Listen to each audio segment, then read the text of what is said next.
नमस्कार। छत्तीसगढ़ के चुनावी माहौल पर एक नज़र।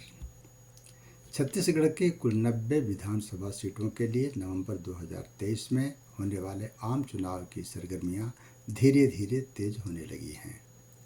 इसके लिए निर्वाचन आयोग द्वारा अक्टूबर के पहले सप्ताह में अधिसूचना जारी करने की संभावना व्यक्त की जा रही है, लेकिन इससे पहले ही प्रशासनिक स्तर पर होने वाली आधारभूत तैयारियां जैसे मतदाता सूची का संशोधन और प्रकाशन, मतदाता जागरूकता और मतदान दलों के गठन और प्रशिक्षण के काम प्रारंभ हो चुके हैं। प्रदेश की भौगोलिक स्थिति को ध्यान में रखते हुए हमेशा की तरह यहाँ कई चरणों में मतदान की तारीखें तय की जाएंगी। उल्लेखनीय है कि प्रदेश में कुल 29 विधानसभा सीटें अनुसूचित जाति और जनजाति उम्मीदवारों के लिए आरक्षित हैं, जबकि यहाँ की 41 विधानसभा सीटों में इनकी आबादी 50% से अधिक है, लेकिन यहाँ का जनजातीय नेतृत्व कमजोर माना जाता है। ऐसी सीटों पर ही राजनीतिक दलों का नजरिया निर्णायक माना जा रहा है। हमेशा की तरह इस बार भी प्रदेश में भाजपा और कांग्रेस के बीच सीधे मुकाबले की अटकलें लगाई जा रही हैं। इस क्रम में पिछले 17 अगस्त को ही भाजपा द्वारा अपने 21 प्रत्याशियों के नामों की घोषणा कर देना चुनावी माहौल में काफ़ी महत्वपूर्ण माना जा रहा है। इतना ही नहीं, सितंबर माह के पहले सप्ताह में ही भाजपा द्वारा सभी 90 सीटों के लिए उम्मीदवारों की सूची जारी करने की घोषणा की गई है।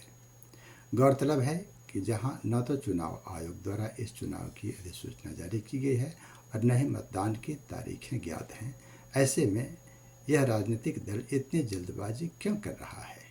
संभवतः यह भाजपा का चुनावी आत्मविश्वास है और इसे उसकी चुनावी रणनीति भी माना जा रहा है। स्पष्ट करना है कि भाजपा द्वारा जारी इन 21 उम्मीदवारों में 10 उम्मीदवार अनुसूचित जनजाति के और 4 ओबीसी साहू समाज से हैं। इस सूची में 5 नाम महिला प्रत्याशियों के भी हैं। दूसरी ओर कांग्रेस अपने उम्मीदवारों की सूची जारी करने में फूंक फूंक कर कदम रखने की नीति अपना रही है। अभी तक उसने एक भी उम्मीदवार के नाम उजागर नहीं किए हैं। प्रदेश में भाजपा के कद्दावर नेता पूर्व मुख्यमंत्री डॉक्टर रमन सिंह इस बार पुनः अपने निर्वाचन क्षेत्र राजनांदगांव से ही चुनाव लड़ने जा रहे हैं, जिनके समानांतर प्रतिपक्ष को अपना प्रत्याशी चयन में माथापच्ची करना पड़ सकता है। पिछले चुनाव में जहां आपके समानांतर कांग्रेस से करुणा शुक्ला को चुनाव लड़ाया गया था, जिन्हें पराजित होना पड़ा था, इसलिए इस बार के चुनाव में रमन सिंह के समानांतर किसी कद्दावर नेता की तलाश करना किसी भी राजनीतिक दल के लिए आसान नहीं है। दूसरी ओर वर्तमान मुख्यमंत्री भूपेश बघेल इस बार भी अपने पिछले निर्वाचन क्षेत्र पाटन से ही चुनाव लड़ने वाले हैं। इनके समानांतर भाजपा ने उन्हीं के भतीजे विजय बघेल को अपना उम्मीदवार घोषित कर अपनी रणनीति साफ कर दिया है। उल्लेखनीय है कि विजय बघेल दुर्ग के सांसद हैं और पिछले लोकसभा चुनाव में आपने भारी बहुमत के साथ जीत हासिल की थी। यहाँ यह भी स्पष्ट करना है कि पाटन विधानसभा क्षेत्र लोकसभा क्षेत्र दुर्ग का ही एक हिस्सा है, इसलिए यहाँ का चुनावी मुकाबला काफ़ी रोचक और निर्णायक माना जाएगा। निर्णायक इसलिए कि भूपेश बघेल इस विधानसभा चुनाव में अगले मुख्यमंत्री पद के दावेदार भी हैं। यद्यपि अभी तक किसी भी राजनीतिक दल ने अपने चुनावी घोषणा पत्रों का स्पष्ट संकेत नहीं दिया है, किंतु माना जा रहा है कि कांग्रेस अपने विकास कार्य को आधार बनाकर जनता के समक्ष अपनी दावेदारी पेश करेगी, क्योंकि विगत 5 वर्षों में इसने प्रदेश में जिस छत्तीसगढ़िया संस्कृति को विकसित किया है, उसे स्थानीय जनता ने बहुत पसंद किया है।